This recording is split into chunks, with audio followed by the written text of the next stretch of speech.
या व्हिडिओत असलेले फोटो चांगल्या पद्धतीने पाहून घ्या, कारण हे फोटो कुठल्या लहान सहान ठिकाणावरचे नाही, तर विश्वप्रसिद्ध असलेल्या तुम्हाला मला जिथे माणूस म्हणून पुनर्जन्म मिळाला त्या दीक्षाभूमीचे आहेत. ही आहे आपल्या दीक्षाभूमीची दुरावस्था.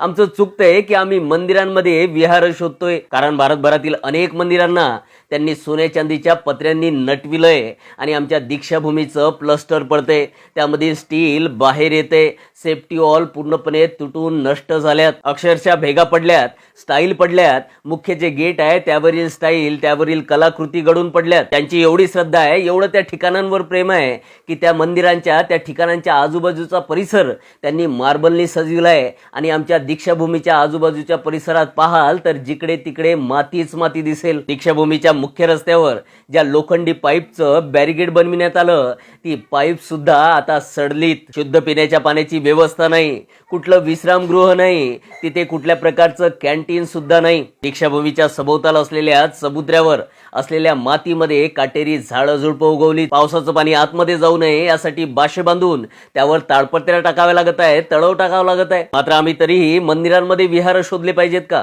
तर नाही, आम्हाला दीक्षाभूमी जपावी लागेल. होऊ शकते अडचणी अनेक असतील, त्या संस्थेवर मनुवादी ब्राह्मणवादी लोक असतील, आमचे नेते लाचार झाले असतील, शासनही यावर लक्ष देत नसेल, तरी सुद्धा तुम्हाला मला सर्वांना मिळून हे करावं लागेल, कारण आम्ही तेवढे प्रबळ आहोत. आम्हाला डॉक्टर बाबासाहेब आंबेडकरांनी तेवढं प्रबळ बनविलंय. आपण जेवढेही जण हा व्हिडिओ पाहत आहात त्या प्रत्येकाने हा व्हिडिओ शेअर केला पाहिजे. आपल्या सर्वांची जबाबदारी आहे आणि प्रत्येक घटकापर्यंत ही माहिती गेली पाहिजे. प्रत्येकाला लाज वाटली पाहिजे की आपल्या दीक्षाभूमीची अवस्था अशी होऊन बसली आणि आम्ही इतर गोष्टीमध्ये गुंतलेलो आहोत. प्रत्येकाने साथ आणि दाद द्या.